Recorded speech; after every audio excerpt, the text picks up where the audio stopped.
চলে আসছি কবুতর বাজারে। প্রচন্ড পরিমাণ রোদ পড়তেছে, কিছুক্ষণ পরে জমজমাট হয়ে উঠবে গ্রামের এই কবুতর হাট। পাশের একটি দোকানে গিয়ে দেখলাম প্রচুর পরিমাণের কবুতরের কালেকশন এই দোকানে, দেখতেই পাচ্ছেন।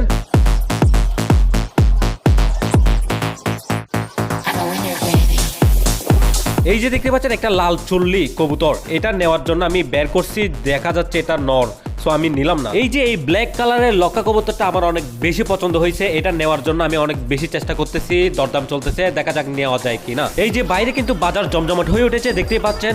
এখন কিন্তু আস্তে আস্তে কবুতর বেচা কিনা শুরু হয়ে গিয়েছে। হঠাৎ একটি কবুতর পালিয়ে গেল, এটা একটি লক্কা কবুতর, যার কারণে এটা ধরার চান্স আছে, সো ধরার চেষ্টা করতেছে সবাই মিলে, দেখতেই পাচ্ছেন।